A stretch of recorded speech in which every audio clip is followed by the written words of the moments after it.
Hi friends, welcome to my YouTube channel Logical Thinkers and today we will discuss about timing diagram of 8085 microprocessor।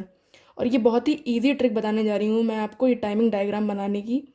तो please आप इस video को मेरी and तक देखें। और अगर तुम शुरू करते हैं टाइमिंग डायग्राम बनाने का प्रोसेस, तो जो टाइमिंग डायग्राम बनाने के लिए हमें पहले टी स्टेट निकालनी आनी चाहिए। और अगर आपको टी स्टेट निकालनी नहीं आती है तो मेरे डिस्क्रिप्शन बॉक्स में टी स्टेट निकालने के लिए एक वीडियो दिया हुआ है, तो प्लीज़ आप पहले उसे देखें, फिर बाद में ये टाइमिंग डायग्राम वाली वीडियो देखें। तो टाइमिंग डायग्राम बनाने के लिए हमें पहले सीक्वेंस पता होना चाहिए। सीक्वेंस बनाने के लिए ये हमारा सीक्वेंस है A8 से A15, ये हमारा एड्रेस बस दिया हुआ है। AD0 से AD7 ये हमारा डेटा बस है। ये ALE है, ये हमारा रीड बार है, ये हमारा राइट बार है और ये हमारी IO/मेमोरी बार है। मेनली हमारे किसी भी इंस्ट्रक्शन में 3 ऑपरेशन होते हैं: ऑपकोड फेच, मेमोरी रीड या मेमोरी राइट। नॉर्मल किसी भी इंस्ट्रक्शन में हमारा ऑपकोड फेच होता ही होता है। हमारे ऑपकोड फेच के लिए 4T स्टेट होती हैं, मेमोरी रीड के लिए 3T स्टेट होती हैं और मेमोरी राइट के लिए 3T स्टेट होती हैं। तो आज मैं डिस्कस करने वाली हूँ कॉल इंस्ट्रक्शन का टाइमिंग डायग्राम। तो प्लीज़ आप इसे बहुत ही ध्यान से पढ़ें और इस वीडियो को लास्ट तक देखें।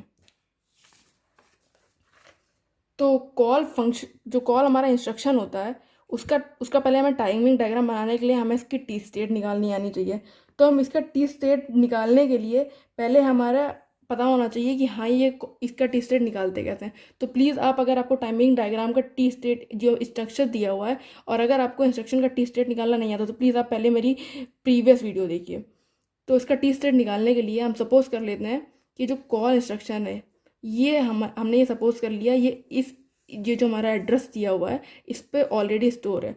और जो हमारा कॉलिंग फंक्शन का काम क्या होता है कि जो इस अगले लोकेशन को कॉल करना, मतलब ये जो 2050 दिया हुआ है इसे ये कॉलिंग फंक्शन कॉल करेगा।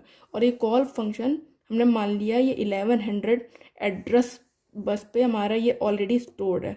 तो इसकी टी स्टेट निकालने के लिए कॉल इंस्ट्रक्शन की हमारी टी स्टेट 60 स्टेट होती है।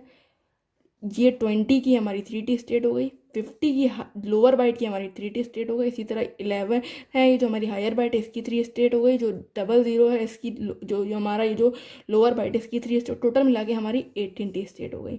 तो आइए हम लोग चलते हैं टाइमिंग डायग्राम की तरफ। जैसे मैंने बताया था कि जो ऑपकोड फेच होता है और जो हमारा कॉल फंक्शन है तो वो हमारा ऑपकोड फेच की टी स्टेट हमारी 60 स्टेट होती हैं। तो हमने इसलिए यहाँ पे 6 ब्लॉक्स बना लिए। 60 स्टेट्स के लिए हमने 6 ब्लॉक्स बनाए और हमारे यहाँ पे दो ऑपरेशन वर्क कर रहे हैं, मेमोरी रीड और मेमोरी राइट। तो देखिए हमारे ये जो हमारा 11 है उससे हमारा पहला जो इंस्ट्रक्शन है वो यहाँ से मेमोरी 2 बार रीड करेगा, फिर 00 से पहले फिर मेमोरी रीड करेगी, मेमोरी से डेटा रीड करेगा, फिर मेमोरी राइट करेगा 20 और 50 पे जा करके। तो हमारा मतलब 2 बार हमारी मेमोरी रीड ऑपरेशन यूज़ हुआ और 2 बार हमारा मेमोरी राइट ऑपरेशन यूज़ हुआ। तो मेमोरी रीड इंस्ट्रक्शन में हमारी 3T स्टेट होती हैं तो हमने यहाँ 3T स्टेट बना ली। मेमोरी राइट इंस्ट्रक्शन में हमारी 3T स्टेट होती है तो हमने यहाँ 3 स्टेट बना ली। और ऑपकोड फेच में हमारी 60 स्टेट यूज़ होती हैं।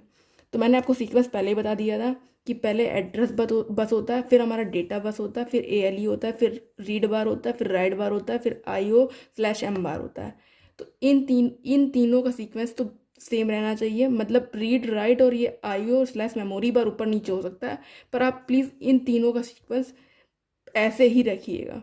इन तीनों का सीक्वेंस चेंज हो सकता है पर इन तीनों का नहीं। तो एड्रेस बस पे हमारा जो हायर ऑर्डर एड्रेस होता है वो स्टोर होता है। तो जैसे कि हमारा इंस्ट्रक्शन दिया हुआ था कॉल 2050, तो 20 हमारा हायर एड्रेस हो गया और जो 50 है वो हमारा लोअर एड्रेस हो गया।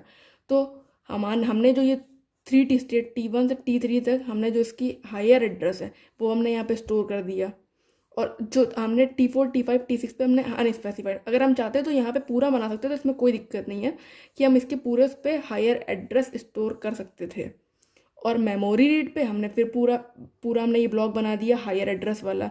मेमोरी रीड पे जितना भी हमारा ये पूरा दिया हुआ है एड्रेस बस पे, हम पूरा इसका हायर एड्रेस इसका स्टोर करेंगे।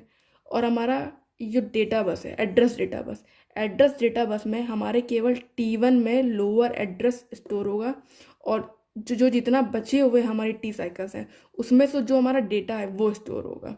जैसे आप देख लीजिए मेमोरी रीड में हमने मान लिया कि हमारा जो 50 हमारा लोअर एड्रेस था, तो हमारा T1 में केवल ये जो लोअर एड्रेस स्टोर हुआ है और बाकी बचे हुए टी स्टेट पे हमारा वो जो डेटा है वो स्टोर होगा। इसी तरह सेम ये देखिए, ये पूरा मेमोरी रीड से मेमोरी राइट तक पूरा हमारा यही चलेगा। ALE की हमारी इजी ट्रिक ये है कि चाहे जो भी हमारा ऑपरेशन परफॉर्म हो रहा हो, ये केवल हर ऑपरेशन में ये केवल T1 स्टेट पे हमारा हायर रहेगा और जितनी भी टी स्टेट है सब पे ये लोअर रहेगा। तो ALE पे हमारा ये हायर रहा और सब पे हमारा लोअर रहा, ये देखिए। इसी तरह मेमोरी रीड पे ये देखिए, पहले T1 स्टेट पे हायर रहा, फिर हमारा लोअर रहा, फिर T1 स्टेट पे हायर रहा, फिर लोअर रहा। इस तरह ये देखिए पूरा मेमोरी राइट में भी सेम है और इस वाले मेमोरी राइट में भी सेम है। हमारा रहा रीड बार, मतलब जहाँ जहाँ हमारी मेमोरी का जो डेटा है वो अगर रीड हो रहा होगा तो हमें वो लो शो करना होगा, और अगर जहाँ जहाँ हमारी मेमोरी का डेटा रीड नहीं हो रहा वहाँ पे हमारा हायर शो करेगा। तो मेमोरी का डेटा हमारा रीड कब होता है ये डिपेंड करता है हमारे एड्रेस डेटा बस पे। और मेमोरी रीड का डेटा हमारा जहाँ पे लोअर एड्रेस होता है वो वहाँ पर कभी भी वो डेटा रीड नहीं होता। जहाँ पे हमारा डेटा स्टोर होता है वहाँ पे केवल हमारा मेमोरी का जो डेटा है वो रीड होता है। तो जैसे यहाँ पे देखिए जो लोअर एड्रेस दिया हुआ है, तो यहाँ पे तो कोई हमारा डेटा रीड हो नहीं रहा है, यहाँ पे तो केवल हमारा एड्रेस स्टोर है ना। तो हमारा देखिए इसलिए यहाँ पे ये हायर हो गया, यहाँ पे हमारा जो है डेटा स्टोर है तो इसलिए ये लोअर हो गया। इस तरह देखिए यहाँ पर ये जो 50H दिया हुआ है, जो ये एड्रेस दिया हुआ है इस पे हमारा हाई हो गया, यहाँ डेटा दिया हुआ है तो यहाँ पे लो हो गया। सेम इसी तरह, और मेमोरी राइट में तो हमारा कोई डेटा रीड हो नहीं रहा, वहाँ तो मेमोरी में हमें डेटा राइट करना पड़ेगा, तो इसलिए देखिए ये पूरा हायर रहा। अब डिस्कस करते हैं राइट बार के बारे में। अब राइट बार में क्या होता है, राइट बार में हमारा देखिए ना ऑपकोड फैच में हमारा कोई डेटा राइट हो रहा है और ना ही मेमोरी रीड में तो हमारा केवल जो डेटा है वो रीड होगा। तो देखिए पूरा का पूरा ये हायर गया। और जो जैसा कि मैंने बताया था कि ये रीड राइट और ये जो हमारा IO/M बार है ये हमारा पूरा ये एड्रेस डेटा बस पे डिपेंड करता है। तो जो राइट बार इंस्ट्रक्शन है तो हमारा यहाँ पर तो कोई हमारा डेटा राइट हो नहीं रहा है। जो T1 है, T1 में हमारा लोअर एड्रेस स्टोर होता है, डेटा से जहाँ पे हमारा डेटा स्टोर होता है वहीं पर तो हमारा डेटा राइट होगा। तो देखिए जो 50H है उस पे हमारा उस पे यहाँ पे हमारा देखिए ये हाई रहा, उसके बाद डेटा जहाँ पे भी हमारा डेटा है वहाँ पे ये लो हो गया क्योंकि यहाँ पे वो डेटा राइट हो गया। इस तरह सेम देखिए इस वाले मेमोरी टाइप पे भी ये है कि जहाँ पे T1 स्टेट है वहाँ पे ये 50H स्टोर है, मतलब केवल लोअर एड्रेस इसका स्टोर है ना कि डेटा। तो जहाँ पे लोअर एड्रेस स्टोर है वहाँ पे ये हाई हो गया और जहाँ पे जो डेटा स्टोर है वहाँ पे लो हो गया क्योंकि वहाँ पे उसको डेटा राइट करना है। और IO/M बार का मतलब हमारे पूरे के पूरे इंस्ट्रक्शन में हमारी मेमोरी तो यूज़ होगी ना, तो इसलिए मतलब मेमोरी का काम हमारा रहेगा ही, तो हमारा इसलिए पूरा का पूरा ये पूरा हमारा लो रहेगा। तो प्लीज़ अगर आप किसी भी तरह इस वीडियो ने मदद करी हो, प्लीज़ मेरा चैनल आप लाइक करें, सब्सक्राइब करें और प्लीज़ बेल आइकन को प्रेस करना बिल्कुल भी मत भूलें। Thank you.